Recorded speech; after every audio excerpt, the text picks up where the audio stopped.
Coastal route means a lot of wind. Don't fly away, Ricky, don't fly away. Day 1 on Camino Portuguese. Why does everyone wake up before 6 a.m. on the Camino? We left the Albergue de Peregrino de Porto half asleep. We chose the Senda Litoral, one of the 3 official routes from Porto Cathedral. No yellow arrows today, just a simple rule. Keep the river on your left and keep walking. We passed joggers, fishermen, and way too many people in swimsuits. Let's just say we stood out. But once we had our first coffee, that's when it really felt like day 1 had begun. Portuguese coffee is so strong that makes me dizzy. Peaceful walk, ocean breeze, and a lot of sun. We arrived in Aldeia Nova tired, salty, and happy. And to celebrate, dinner was a francesinha, famous, infamous, heavy. Probably not recommended by any pilgrim nutritionist, but we regret nothing. It's 5 p.m. and it's still so hot. Day 2 on the Camino Portuguese. We started the day with a strong coffee and a rice cupcake. Still not sure if it was breakfast or dessert, but we ate it anyway. We kept walking by the coast, another day by the sea. Beaches, little fishing villages, boats bobbing in the sun. It was beautiful, but also really hot, much hotter than day 1. And not much wind to save us, so we took breaks, a lot of them. Sit down, drink water, soaked our feet in the sea, question life, you know, the classic Camino stuff. This is freezing cold! By the time we reached our destination, we were dreaming of food. Only problem, every restaurant was closed. So we walked into the supermarket and ended up with cod and couscous. Not exactly fine dining, but when you're hungry, everything becomes a 5-star meal. We ended the day in a lovely little guest house by the sea, feet up, showered, and ready to do it all over again tomorrow. Day 3 on Camino Portuguese Coastal Way.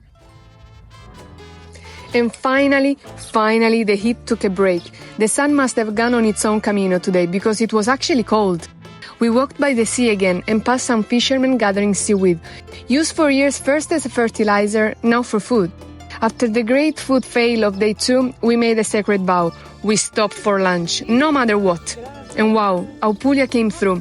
All fish, potatoes, salad, €9. Even the fish looked surprised to be that affordable. It was a 25-kilometer day with some pretty unforgiving concrete roads, but also wooden boardwalks. But then we saw it, the biggest yellow arrow in the history of yellow arrows. Michelangelo would have wept. We finished in a lovely albergue with only one person in it. Day 4, we are ready for you. Almost. This is day 4 on Camino Portuguese, Coastal Way. It's 6 o'clock and we still not an albergue. Day 4 began in the only way it possibly could, with Ricky bringing coffee to bed, because honestly, without caffeine delivery service we might still be in that albergue. Today we said bye to the coast and headed inland. No more waves, now it's eucalyptus forest and river paths. The landscape totally changed, and so did the smell. Eucalyptus everywhere. For lunch, we had a proper Portuguese salad. Black-eyed peas, tuna and olive oil. It was delicious. We made it to Viana do Castelo, where we took a cable car up to the sanctuary of the Sacred Heart of Jesus. The view, 10 out of 10. After 12 hours of walking, we collapsed into the albergue, soaked our feet in the tiny pool and played some chess. Day 5, bring it on. And today, it's our last day in Portugal. Day 5 on the Portuguese Camino. We left our cozy albergue with happy hearts and walked straight into the forest, because what better way to start the day than with trees, birds and a bucket of coffee. Eventually we made it back to the coast, this time with company, a lovely pilgrim from Australia named Surani. Walking with someone just makes everything easier. We arrived in Caminha, a postcard-worthy village by the river, and had what might be our last Portuguese code of this Camino. One small surprise, Camino is also hosting one of the biggest beer festivals in Europe today. We don't drink, but let's just say the village and the albergue were not exactly quiet. Tomorrow, we cross into Spain. And just like that, we are in Galatia, Spain. Day 6 on the Portuguese Camino, except we are not in Portugal anymore. We started the day with a 6-minute boat ride from Caminha across the river. And just like that, hola España!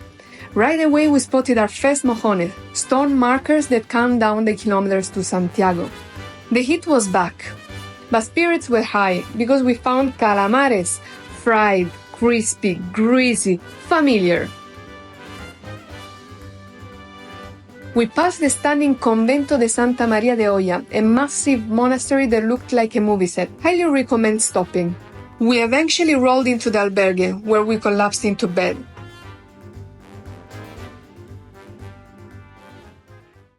There is no Galicia without pulpo. Day 7 on the Camino Portuguese. One thing we love here in Galicia is the nature, the details, the obsessive Camino signage. Everything you see whispers, you're almost there. But not quite. We made it to Bayona, which is gorgeous, ocean views, islands in the distance, and it felt a bit like home. We saw the majestic Virgen de la Roca statue overlooking the bay, but the ultralight backpack was feeling like we were carrying a baby elephant now. So we did what all wise pilgrims do. We stopped. We ate tortilla and pulpo a la gallega, because let's face it, long walks are only possible when both your heart and your belly are full and happy. Day 8 on the Camino Portuguese. And we kicked it off in the best possible way. Dawn rising over the sea. That soft morning light dancing on the waves, seagulls by the shore, and one or two brave souls already surfing. We even had a few stretches walking directly on the sun, which sounds romantic until you remember your trekking shoes get full of sand. Eventually, we rolled into Vigo, and suddenly we were in a whole different world, vibrant streets and real city energy. And just when you'd expect another round of tortilla and pulpo, we switch it up. Sushi, because after 8 days on the road, raw fish just felt right. Day 9 on the Camino Portuguese. We left Vigo fueled by one thing and one thing only: coffee, our liquid motivation. As the city slowly woke up behind us, we started climbing a steep stretch of concrete road. But looking back, we saw the city. Vigo laid out below us, golden in the morning light. The trail eventually turned to woodland, shaped paths, bird song, and the sweet sound of actually running water. We found a waterfall and decided to have breakfast while soaking our feet. Then came the heat, and wow, Galicia turned up the oven. We had to stop, rehydrate, and take many poses. But eventually, slowly, happily, we made it to Ponte Sampaio, a tiny village that looks like it was designed for postcards. Stone bridges, cobble streets, river views, and just enough charm to make you forget what it was. Grant me the serenity to accept the things I cannot change, the courage to change the things I can, and the wisdom to know the difference. Day 10 on the Camino Portuguese, and we spent most of it deep in the woods, the longest woodland stretch we walked since the start of this Camino.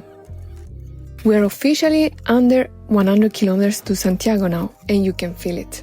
The number of pilgrims has suddenly multiplied. There are donation stalls every few kilometers, snacks, drinks, stamps. Eventually, we made it to Pontevedra, where we reunited with our old Camino partner in crime, Hagis, the shell toucher, and just like that, the laughters came back instantly. Together, we explored the town and climbed the cathedral tower, 103 steps up for a full panoramic view. Dinner was the Pontevedra signature classic, mimosa potato paired with pork cheeks. But not exactly light. But at this point, neither are we. Day 11 on the Camino Portuguese. And for the first time since we started, it almost rained. Just a little drizzle, enough for drama, not enough for ponchos. We walked all day with Hagis and decided to keep things chill. Just 10 kilometers today. After 2 breakfasts and 3 coffees, we reached the albergue, the real highlight of the day. Our very first donativo albergue of this Camino. What a place. We got there early and had to wait in line until it opened. Once inside, we saw the walls and doors covered in writing, messages left by pilgrims from all over the world. Years of histories, wishes, names, and doodles. The beds were classic Camino bunks bed. For dinner, we had our first community meal on this Camino, hosted by the Hospitalero, who casually took out a bass guitar and started playing live music during dinner. What else could we ask for? Day 12 on the Camino Portuguese. And this morning, we were the last one to leave the albergue. Everyone else had already gone, but honestly, what's the rush? We walked past cornfields and vineyards, feeling that slow Camino rhythm where the journey is the destination. By midday, we reached Calda del Rey, a village famous for its old thermal springs, and one magical stop, the Lavadero, an old stone wash house where warm water still flows. We arrived early, and only one pilgrim was there, so we took off our shoes, sat on the edge, and soaked our feet for 15 perfect minutes. Then it was time to move again, and eventually we made it to the municipal albergue of Opinio. We looked after our feet, had some grilled beef, had a laugh, and started quietly preparing for what's coming. Because now, Santiago is even closer, and you can feel it. Day 13 on the Camino Portuguese, the day before Santiago. We had a bit of rain and a bit of wind all day. Out of nowhere, 3 policemen on horseback appeared, patrolling the trail, which is always fascinating to see. When we'd had enough walking, and were mostly just trying to escape the rain, we began the classic pilgrim routine, asking every albergue along the way if they had a bed, and the answer was always no, all full. Until we reached Ofarameyo and found a quiet municipal albergue, 5 people, plenty of beds, the kind of place you can't book in advance. And that's the thing, sometimes the place you can't book ahead are the ones that are actually waiting for you. This is only 10 kilometers left until Santiago! Last day on the Camino Portuguese. Just 15 kilometers, but we stretched it out, stopping at every excuse to make it last a little longer. We played the king game, like we always do. Whoever spots the cathedral spires of Santiago first wins. And then, suddenly, we were there, walking into Santiago, step by step, the energy shifting. Camino families entering the square, arms linked, holding hands, cheering. When we reached the square, everything changed. Pilgrims were laughing, crying, jumping into each other's arms. You look around, and it's not just your arrival, it's everyone. A shared ending to 1,000 different stories. And that feeling never fades.